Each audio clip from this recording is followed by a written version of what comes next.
نبی آخر الزمان ہے ان کے بعد، اور نبی آخر الزمان ہے ان کے بعد کوئی نبی نہیں آ سکتا ہے. ان لوگوں نے عقیدہ ظاہر کیا، لیکن سرکار علیہ الصلوۃ والتسلیم کے عاشق رسول یعنی سیدی سرکار اعلیٰ حضرت نے جب یہ قلم نہیں اٹھایا، جب قلم اٹھایا تو ان لوگوں کے پردہ کو فاش کیا اور ہم لوگوں کو یہ عقیدہ دے دیا کہ تو زندہ ہے واللہ، تو زندہ ہے واللہ، میری چشم عالم سے چھپ جانے والا، میری چشم عالم سے چھپ جانے والے. اور یہ بتا دیا کہ نبی پاک صلی اللہ علیہ وسلم ہم لوگوں کے بڑے بھائی نہیں ہیں. کیسے ہو سکتے ہیں؟ بہت سی ایسی صفات ہیں جو ہم لوگوں کی الگ ہے، سرکار علیہ السلام کی الگ ہے. ہم لوگوں کا دل جو ہوتا ہے وہ بائیں جانب ہوتا ہے، سرکار علیہ السلام کا دل دائیں جانب تھا. سرکار علیہ السلام ہم لوگ جب سو جائیں، شریعت کا اصول ہے ہم لوگ سو جائیں ہم لوگوں کا وضو ٹوٹ جاتا ہے، لیکن سرکار علیہ السلام کا وضو نہیں ٹوٹتا تھا. اس کے علاوہ آپ کے جسم پر کبھی مکھی نہیں بیٹھا کرتی تھی. ان لوگوں نے عقیدہ کیا کہ جن کا نام محمد ہے ان کی تعظیم ایسے کی جائے جیسے بڑے بھائی کی جاتی ہے. لیکن اعلیٰ حضرت نے عقیدہ بھی کیا، سرور کہوں کے مالک کو مولا کہوں تجھے، باب خلیل کا بولے زیبا کہوں تجھے، باب خلیل کا بولے زیبا کہوں تجھے. عزیزان ملت اسلامیہ، اللہ تبارک و تعالیٰ نے آپ کو وہ ملکہ عطا فرمایا ہے. وقت اپنی انگڑائی لے رہا ہے، لیکن میں آپ لوگوں کو بس 2 منٹ کے بعد بتانے کی کوشش کرتا ہوں کہ سیدی سرکار اعلیٰ حضرت اپنے وقت کے حضرت تھے، اپنے وقت کے تمام حضرتوں میں اعلیٰ حضرت تھے. یہ لوگ اس بات پہ اعتراض کرتے ہیں، لیکن آپ کو یہ بھی معلوم ہونا چاہیے اعلیٰ حضرت کا یہ مطلب نہیں کہ حضرت علی یا کسی صحابہ کے اوپر آپ کو فوقیت حاصل ہے، ماشاءاللہ ایسا نہیں ہے، بلکہ اس کا مطلب یہ ہے کہ اپنے زمانے کے، اپنے وقت کے تمام اولیاء پر اللہ تبارک و تعالیٰ نے آپ کو فوقیت عطا.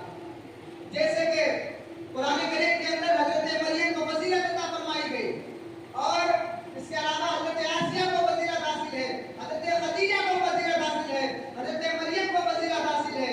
اس کا یہ مطلب تو نہیں کہ حضرت مریم کو حضرت فاطمہ کو فضیلت حاصل ہے، اس کا یہ مطلب نہیں. اس کا یہ مطلب ہے کہ آپ کے وقت میں جتنی عورتیں تھیں اللہ تبارک و تعالیٰ نے حضرت مریم کو فضیلت عطا فرمائی. اس کا یہ مطلب ہے.